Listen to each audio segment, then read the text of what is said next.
Bonjour à toutes et à tous et bienvenue dans ce quotidien Jésus numéro 268. Nous sommes aujourd'hui dimanche de la 17e semaine du temps ordinaire, premier jour de la semaine chrétienne. Nous enregistrons la vidéo 161. Au nom du Père, du Fils et du Saint-Esprit. Amen. Précieux sang de Jésus, sauve-nous. Chers frères et sœurs, amis dans le Christ, comme chaque jour, commençons par confier au Seigneur cette méditation. Confions la petite Alba qui combat vaillamment un cancer. Confions Laetitia qui lutte pour vivre après un accident de voiture. Confions le petit Émile et ceux qui le cherchent. Confions les victimes de ce terrible accident de bus et de voiture hier,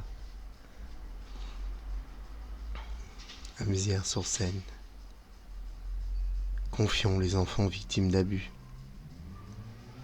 En ces dimanches, Seigneur, aide-nous à reconnaître les trésors de ton royaume,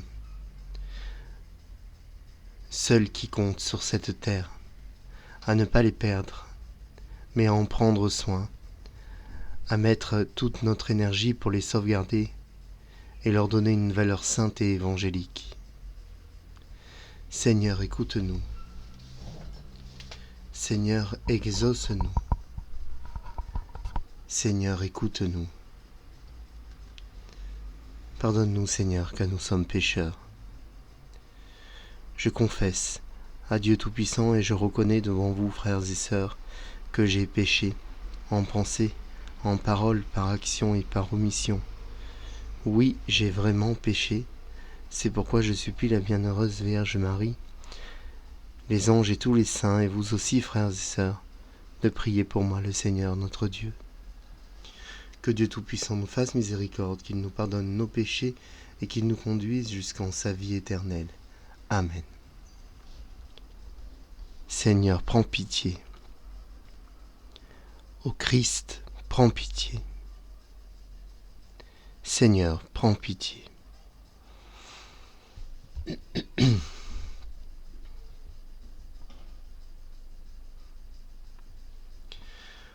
En rapport avec les textes liturgiques du jour, je dis aujourd'hui dans mon éditorial « L'argent ne vaut qu'à être dépensé ». Ceux qui me connaissent seront surpris, car je ne suis pas par nature consumériste. Lorsque je dis ça, je dis que l'argent doit servir les personnes en ce monde pour des choses justes, car dans l'autre, il ne servira à rien. Mon grand-père n'était pas un notable, un paysan issu de paysans, un homme de la terre qui possédait la sagesse de la terre. Il avait une grande culture qu'il n'avait pas apprise à l'école, mais par son côté naturaliste. Il ne le savait pas, mais c'était un grand naturaliste. Parce qu'il aimait observer le monde. Et de son observation, il en déduisait des choses. Mon grand-père me racontait beaucoup de choses, me donnait beaucoup d'exemples, avait un sens de la morale et de la sagesse. Il me racontait aussi la fable de la cigale et de la fourmi. Pas comme La Fontaine, mais à sa manière, à la manière un peu niçoise. Le sens en était le même.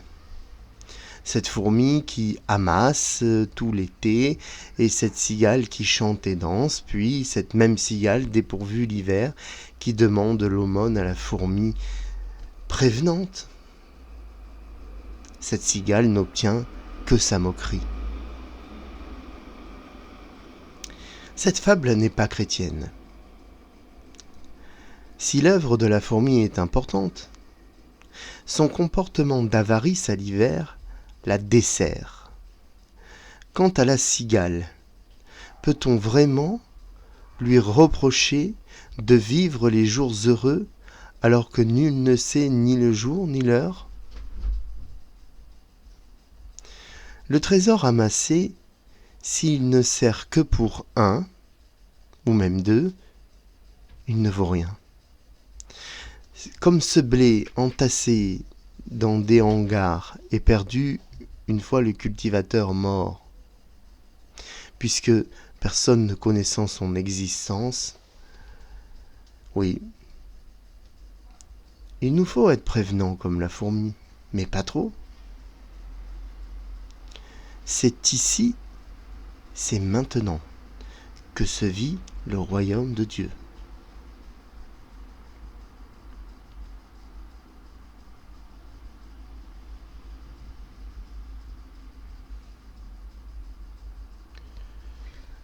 Alléluia, Alléluia, Alléluia, Alléluia, Alléluia, Alléluia, Alléluia, Alléluia. Tu es béni, Père, Seigneur du ciel et de la terre. Tu as révélé aux tout petits les mystères du royaume. Alléluia, Alléluia, Alléluia, Alléluia, Alléluia, Alléluia, Alléluia, Alléluia. Nous lisons aujourd'hui dans l'évangile de Jésus-Christ selon saint Matthieu au chapitre 13. En ce temps-là, Jésus disait à la foule en ces paraboles : Le royaume des cieux est comparable à un trésor caché dans un champ. L'homme qui l'a découvert le cache de nouveau. Dans sa joie, il va vendre tout ce qu'il possède et il achète ce champ. Ou encore, le royaume des cieux est comparable à un négociant qui recherche des perles fines. Ayant trouvé une perle de grande valeur, il va vendre tout ce qu'il possède et il achète la perle. Le royaume des cieux est encore comparable à un filet que l'on jette à la mer et qui ramène toutes sortes de poissons. Quand il est plein, on le tire sur le rivage, on s'assied, on ramasse dans des paniers ce qui est bon et on rejette ce qui ne vaut rien. Ainsi en sera-t-il à la fin du monde. Les anges sortiront pour séparer les méchants du milieu des justes, et ils les jetteront dans la fournaise. Là, il y aura des pleurs et des grincements de dents. Avez-vous compris tout cela ? Ils lui répondent « Oui ». Jésus ajouta : C'est pourquoi tout scribe devenu disciple du royaume des cieux est comparable à un maître de maison qui tire de son trésor du neuf et de l'ancien. Nous acclamons ta parole. Louange à toi, Seigneur Jésus.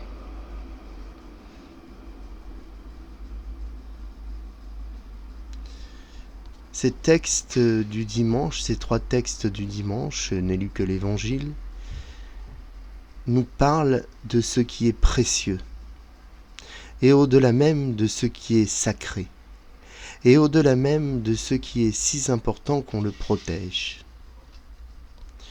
Jésus compare le royaume des cieux à un trésor caché dans un champ. Le sens des mots nous éclaire sur leur signifiant et leur signifié. L'étymologie des mots nous aide. Les amateurs comme moi de romans d'aventure connaissent le classique et célèbre « Île au trésor ». Le trésor, c'est un amas de richesses caché pour ne pas être dérobé dans cette histoire par des pirates notamment.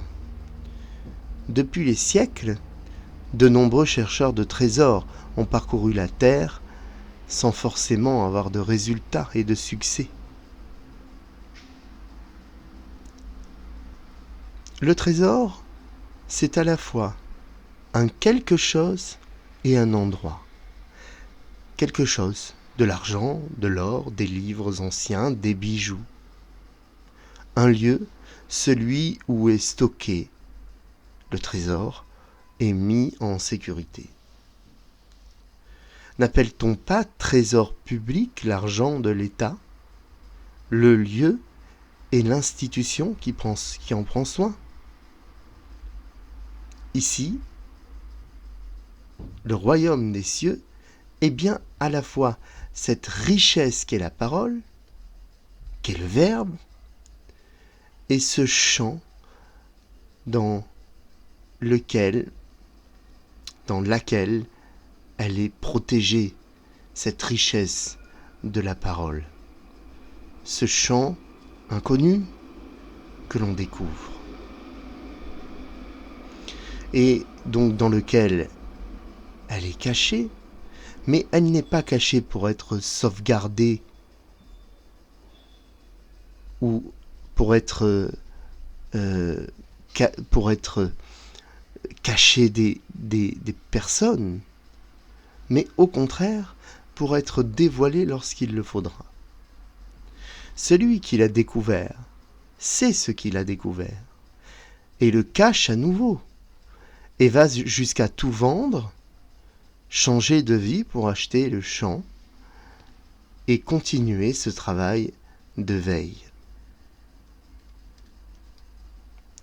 Jésus compare ensuite le royaume à une perle, précieuse. Qu'y a-t-il de plus fascinant que ces objets qui ne naissent de rien ou presque, petits bouts de sable, et qui, sous le travail du coquillage, non reconnu pour son intelligence, deviennent des œuvres de la nature que le coquillage protège par sa coque. La perle n'est pas très grande, mais lorsqu'on en approche une vraie, on ressent à quel point elle est un don de Dieu.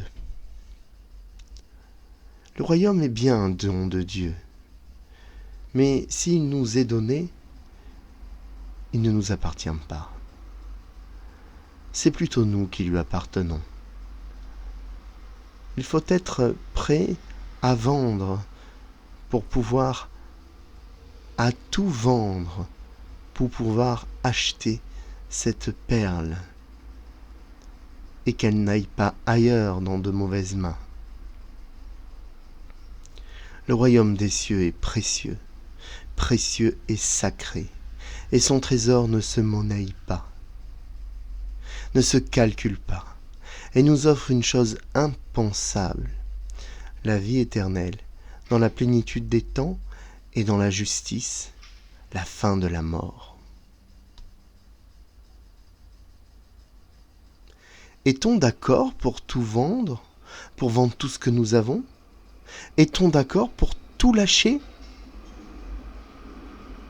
et nous consacrer à ce trésor que Jésus nous confie, mais aussi qu'il incarne?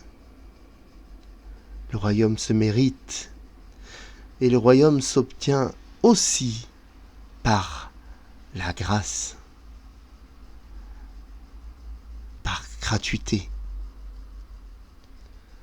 Ce filet qu'on jette à la mer, lieu des marasmes de la vie, de la mort, lieu de notre monde, où on le ramène plein, et après on le trie, et on garde ce qui est bon, qu'on peut manger, qui n'est pas toxique. Le reste, on le rend à la mer, à cette étendue d'eau trouble qui représente le péché. Dans la Bible, la mer représente le péché. C'est pourquoi Jésus marche sur la mer. C'est pourquoi aussi Jonas est jeté à la mer. C'est là bien sûr, ce filet, une image de la fin des temps et du grand tri. Aussi nous faut-il œuvrer durant cette vie pour qu'elle soit belle, pour qu'elle soit un trésor, quelque chose d'agréable, et d'agréable à voir, et quelque chose d'utile, car si le trésor est caché, c'est pour qu'il serve lorsque le besoin se présente.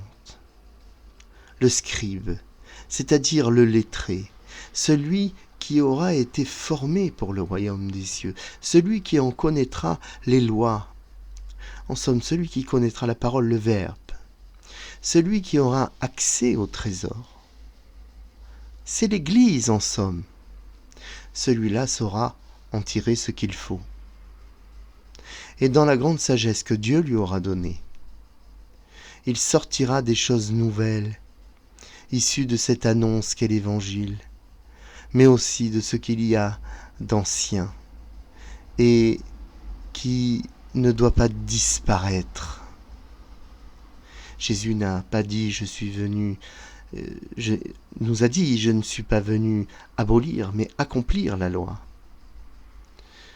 Cela ne doit pas disparaître, cet ancien, dans toute l'histoire des prophètes, de la Torah, des enseignements de la première alliance. Moi qui ai la chance extrême de côtoyer des juifs,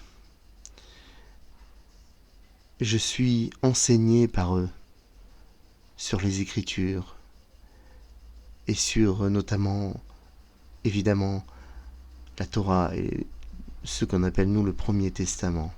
Et c'est très riche. Le grand roi Salomon, fils du très grand roi David, était réputé pour son pouvoir. Certainement pour son pouvoir, mais aussi et surtout pour sa sagesse. On venait le consulter même de loin, pour lui demander ce qu'il pensait de ceci, de cela, y compris pour des affaires banales. Pour exemple, ces deux femmes, de pauvres conditions, qui se disputaient la maternité d'un enfant. Impossible à l'époque, parole contre parole, de savoir qui fut la mère. Alors, Salomon dit à peu près ceci. Puisque personne ne veut dire la vérité, coupons l'enfant en deux, et chacune aura sa part. Alors l'une des femmes dit au roi qu'il s'agissait de l'enfant de l'autre. Et Salomon de rajouter que celle qui parlait était bien la mère de l'enfant, car aimant son enfant, elle était capable de le laisser à l'autre pour ne pas qu'il ne meure coupé en deux. Quelle sagesse! Le Seigneur se présente à Salomon et lui accorde ce qu'il voudra. Il lui demande ce qu'il veut. Et Salomon demande une seule chose, la sagesse. Le Seigneur la lui donne, car il s'agit là du trésor le plus important, qui permet de choisir entre le bien et le mal, et de guider le peuple. Salomon n'a demandé ni or, ni argent, ni pouvoir, seulement la sagesse. Notre trésor ultime, c'est la foi. Et dans la foi, Jésus. Saint Paul nous le rappelle, nous sommes appelés à vivre comme Jésus, qui est le premier-né d'entre les morts, puisque ressuscité, seul ressuscité, premier-né d'entre les morts. Si nous aimons Dieu, si nous l'aimons d'un amour sincère et désintéressé,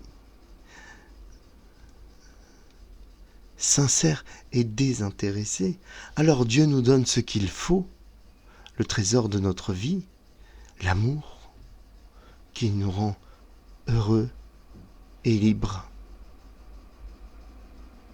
Nous sommes appelés à devenir justes dans la gloire de Dieu.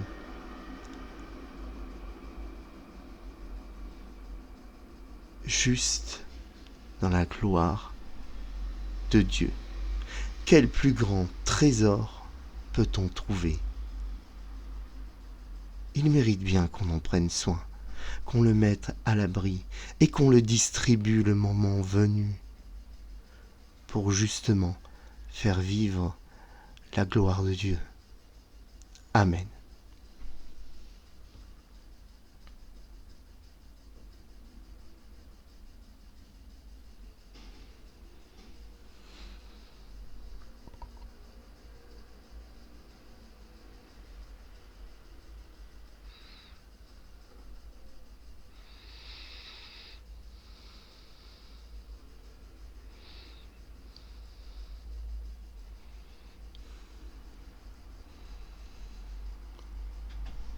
de l'office des lectures.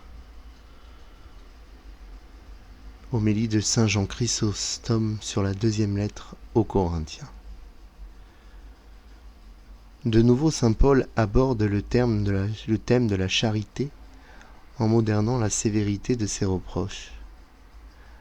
Après avoir réprimandé et blâmé les Corinthiens parce qu'ils ne l'aiment pas autant qu'il les aime, parce qu'il se sépare de son amour et qu'il s'associe à des hommes corrupteurs, il adoucit de nouveau la rudesse de ses reproches en leur disant « Comprenez-nous », c'est-à-dire « Aimez-nous ». Il leur demande une faveur modique qui sera plus profitable à ceux qui l'accordent qu'à ceux qui la reçoivent. Il n'a donc pas dit « Aimez-nous », mais ce qui est le plus miséricordieux, comprenez-nous. Qui donc, demande-t-il, nous a éloignés de vous? Qui nous a chassés de vos esprits? Pourquoi sommes-nous à l'étroit chez vous? Car il a dit précédemment, c'est en vous-même que vous êtes à l'étroit. Ici, il dit plus clairement, comprenez-vous, faites-nous une place dans vos cœurs. Car rien ne suscite davantage l'amour que celui qui est aimé, que de comprendre combien celui qui l'aime désire fortement son amour.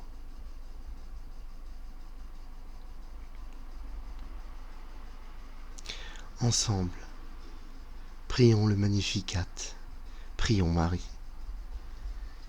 Baptisés dans le Christ, vous avez revêtu le Christ. Alléluia.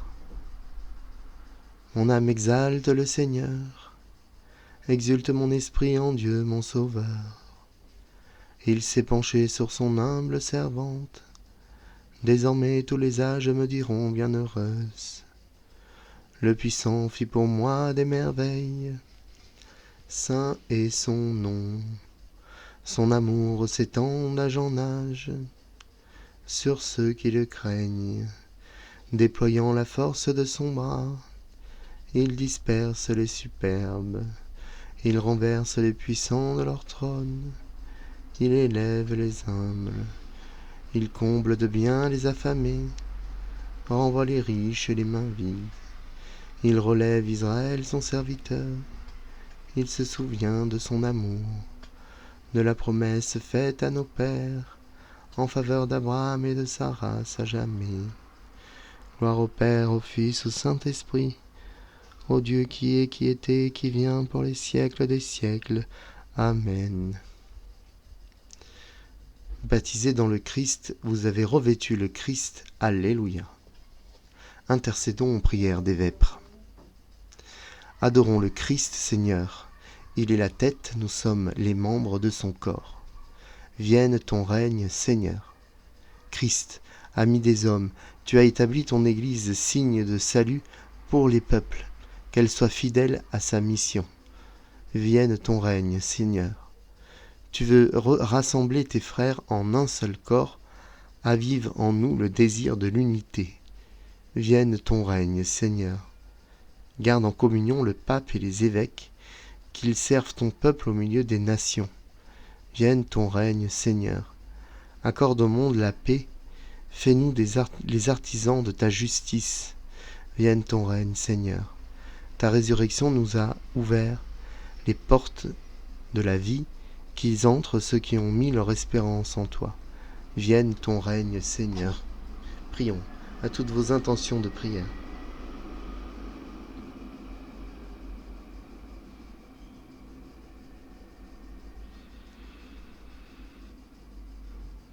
Vienne ton règne, Seigneur. Notre Père, qui es aux cieux, que ton nom soit sanctifié, que ton règne vienne, que ta volonté soit faite sur la terre comme au ciel. Donne-nous aujourd'hui notre pain de ce jour. Pardonne-nous nos offenses comme nous pardonnons aussi à ceux qui nous ont offensés. Et ne nous laisse pas entrer en tentation, mais délivre-nous du mal. Amen.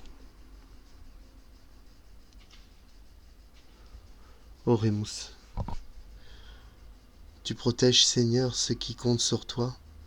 Sans toi, rien n'est fort et rien n'est saint. Multiplie pour nous les gestes de miséricorde afin que sous ta conduite, en faisant un bon usage des biens qui passent, nous puissions déjà nous attacher à ceux qui demeurent. Par Jésus le Christ, notre Seigneur et notre Dieu, qui vit avec toi et le Saint-Esprit, maintenant et pour les siècles des siècles. Amen. Je perds mon micro. Et oui, j'enregistre dans les conditions du direct et je n'enlève rien. Je voudrais vous présenter un cadeau que mon épouse m'a fait, qui est un livre publié chez Magnificat. Il s'agit des 4 évangiles illustrés. C'est un cadeau vraiment très précieux, vraiment très beau, avec un texte limité aux évangiles, avec des illustrations magnifiques, avec l'utilisation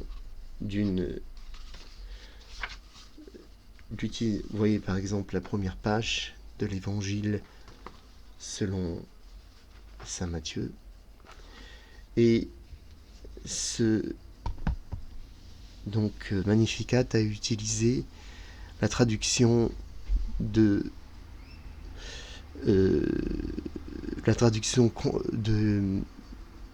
théologien Auguste Crampon, mais la première version de la traduction, qui est libre de droit, la deuxième n'est pas encore libre de droit, et cette traduction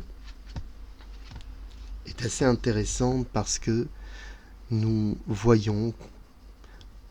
retrouvons le vouvoiement que l'on a perdu depuis notamment Vatican II, mais ici on vous voit Jésus, on vous voit Dieu, mais Dieu et Jésus tutoient.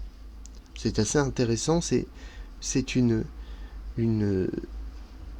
des premières traductions catholiques de la Bible en français, récente, je dirais, pas la première évidemment, puisque Sassy, le maître Sassy a été précurseur, et une des plus récentes, une des plus anciennes du français moderne, mais aussi une des plus belles et une des plus justes. C'est un beau cadeau à offrir ou à se faire.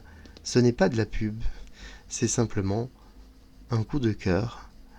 Et puis après tout, on peut bien faire de la pub aussi, si on veut, sachant que je n'ai aucune action chez personne. Je vous souhaite un bon dimanche, un bon premier jour de la semaine, cette semaine chrétienne qui s'ouvre. Soyez vigilants sur la route si vous rentrez ou si vous partez en vacances. Ne comptez pas le temps. Ma mère me disait toujours, mieux vaut arriver en retard dans ce monde qu'on avance dans l'autre. Ce n'est pas une phrase qui est nouvelle, mais qui est très sage. Dieu ne veut pas qu'on meure dans des accidents. Alors, faisons attention, soyons vigilants et respectons notre fatigue. Demandons à Saint Christophe de protéger tous les voyageurs. Demandons au Seigneur de nous protéger et de nous bénir, lui qui est Père, Fils et Saint-Esprit. Amen. Bon dimanche à tous et à bientôt.